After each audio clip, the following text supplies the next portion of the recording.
해가 저물어가고 있고요. 이제 새로운 날을 맞이하게 됩니다. 이 타이밍에서 가장 적절한 말씀이 이 시편 23편이라고 생각을 합니다. 왜냐하면은 이 시편 23편은 목자와 양의 관계를 통하여서 믿음으로 살고자 하는 한 사람의 그 일생을 짧은 6구절이지만은 모두 표현하고 있기 때문입니다.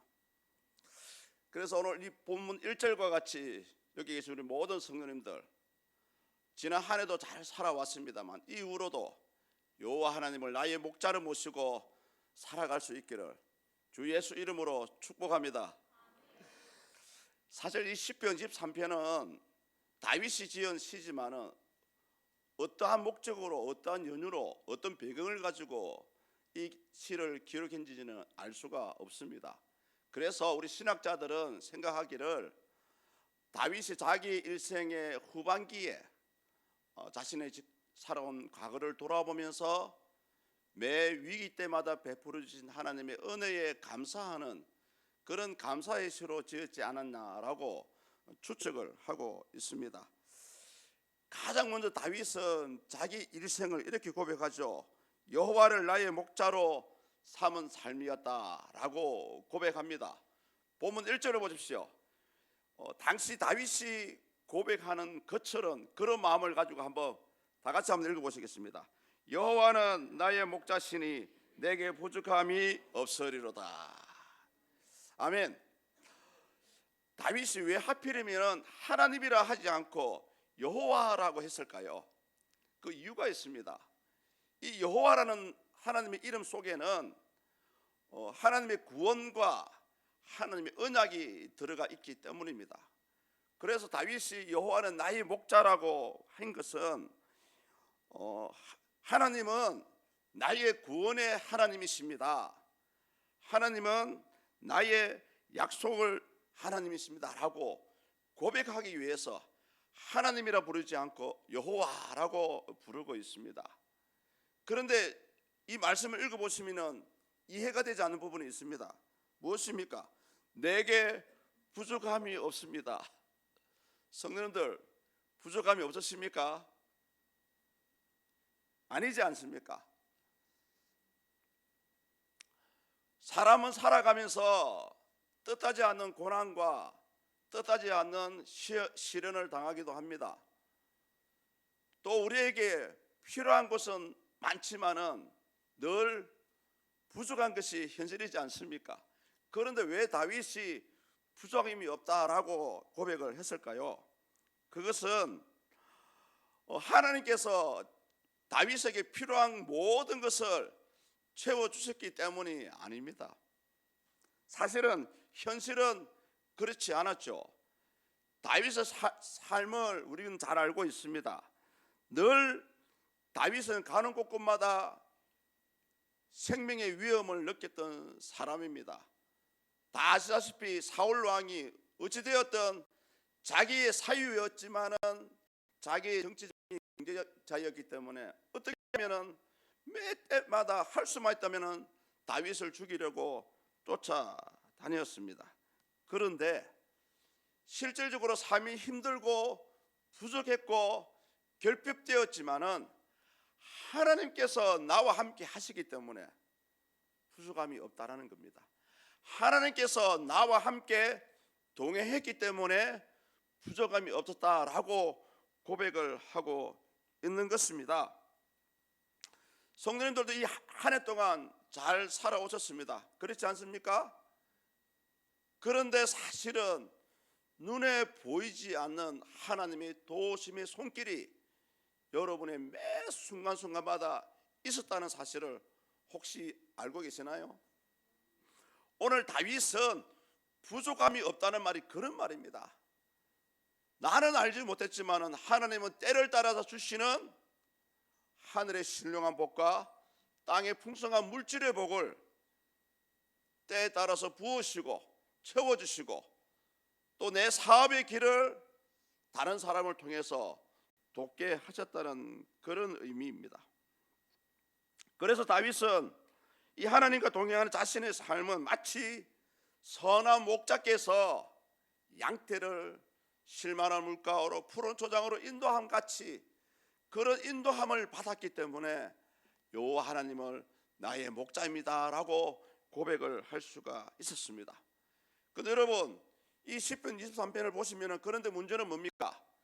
그렇게 하나님과 동행했던 다윗조차도 뜻하지 않는 많은 고난과 고통을 당했다는 것입니다. 본문 4절을 우리 다 같이 한번 읽습니다. 내가 사망의 엄침한 골짜기로 다닐지라도 해를 두려워하지 않을 것은 주께서 나와 함께 하심이라. 주의 지팡이가 막대기가 나를 안위하시나이다. 아멘. 우리 성도님들은 아니겠지만은 많은 신앙 있는 크리스천들이 오해하는 부분이 뭐냐 하면은 우리 예수님만 믿으면은 모든 것이 만사형통이라는 그런 착각을 하고 있다라는 사실입니다. 성도님들, 우리 사람은 불신자들이나 믿는 사람이나 똑같습니다. 때에 따라서 질병을 당하기도 하고요, 또 때에 따라서 부도를 당하기도 하고, 또 때에 따라서 사기를 당하기도 합니다. 이러한 삶은 당연한 거예요. 당시 다윗 왕조차도 그러한 삶을 살았습니다. 방금 사절과 같이 사망의 엄침한 골짜기를 다윗도 지나가기도 했습니다. 특히 늘 그를 따라다녔던 무서운 것이 하나 있었습니다. 뭡니까? 죽음의 그림자. 이런 삶을 살았던 다윗은 어떻게 하나님께 나의 목자시고 부족함이 없다라고 고백을 할 수 있겠습니까?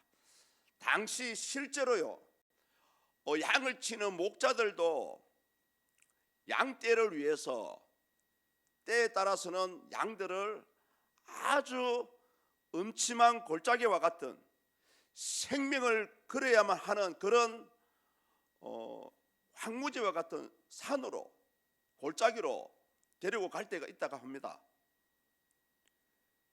그런데 그런 데를 가다 보면은 사나운 짐승이 나타나서 양들을 잡아먹거나요, 또 지형이 험한 곳으로 데리고 가면은 실족해서 추락하는 그런 모습을 볼 수도 있습니다.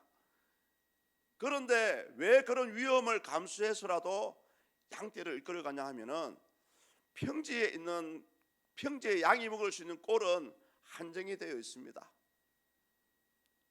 그리고 평지에 있는 꼴은 풀밭은 질이 낮다고 합니다.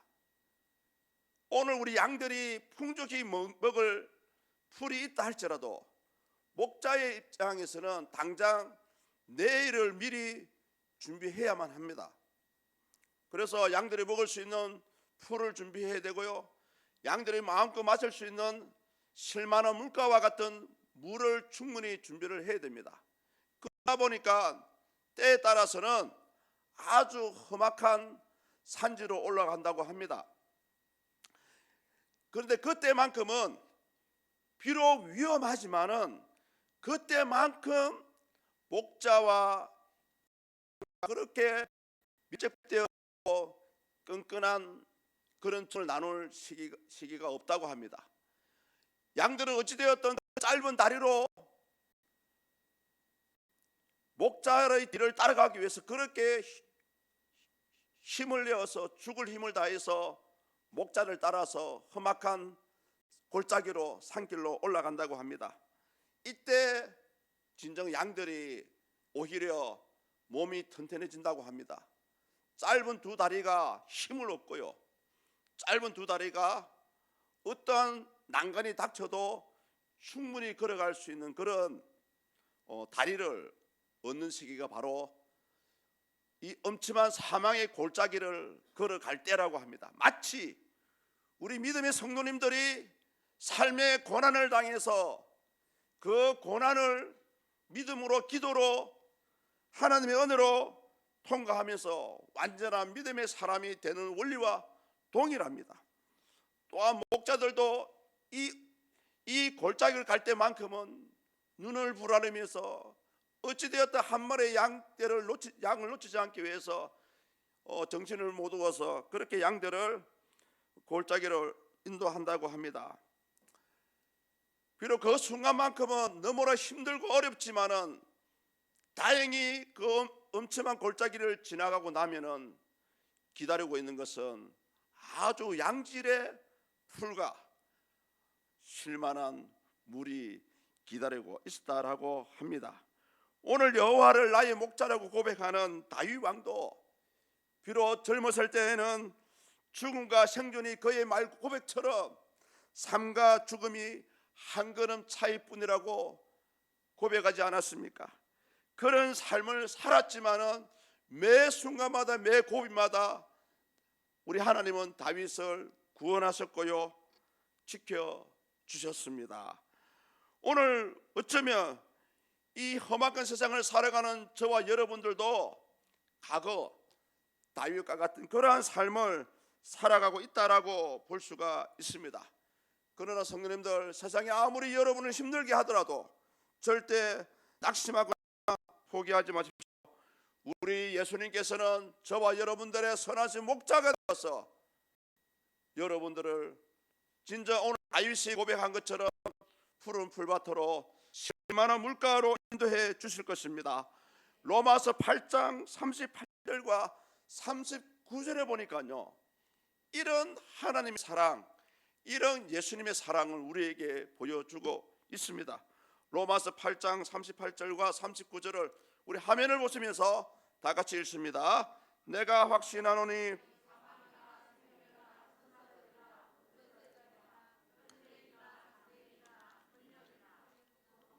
기품이나 다른 어떤 피조물이라도 우리를 우리 주 그리스도 예수 안에 있는 하나님의 사랑에서 끊을 수 없으리라. 아멘.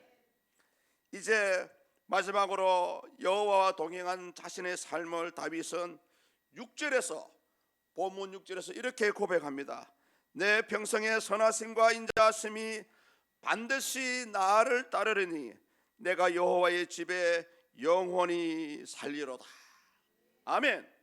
오늘 다윗이 고백한 이 대화 속에 보면은 하나님의 축복과 인도하심이 현재로 끝나는 것이 아니고요, 미래에도 변함없이 계속될 것이라고 고백하고 있습니다. 이미 다윗은 자신의 삶을 통해서 하나님의 인도와 보호를 직접적으로 경험을 했습니다. 본문을 보십시오. 원수들 앞에서도 먹을 상을 차려주셨고요, 기름을 머리에 발라주셔서 아픈 머리를 치유해 주셨다고 고백하고 있습니다. 따라서 세상에 그 어떤 어려움이 와도 자신은 여호와만 선한 목자로 섬기고 동행하겠다고 오늘 본문 이 시편 23편은 다윗이 자기 일생을 이 짧은 구절 속에 다 고백하고 있습니다. 성도님들, 이제 새해를 시작하실 것입니다. 지나간 시절은 물론 잊지는 말아야 되겠지만 이제부터라도 우리 2023년을 시작할 때에 진정 오늘 다윗과 같이 여호와는 나의 목자로 삼을 수 있기를 주의 이름으로 축복합니다. 어차피 우리 이 땅에 살아가는 동안은 그 누구라도 믿는 자든 믿지 않는 자든 고난을 당할 수밖에 없습니다. 내 뜻대로 되지 않을 수도 있습니다. 그러나 예수님은 오늘 다윗의 고백처럼 선한 목자가 되어서 여러분과 동행해 주실 것입니다. 그리고 종래에는 결국에는 사망의 엄청난 골짜기를 지나서 최상의 꼴과 쉴만한 마실 물을 준비해 주실 것입니다. 성도님들, 오늘 짧은 시간이지만은 이 2023년은 물론이고요, 또 여러분의 평생도록 여호와의 집에 영원히 거하시는 우리 모두가 될 수 있기를 주의 이름으로 간절히 축복합니다. 기도하시겠습니다.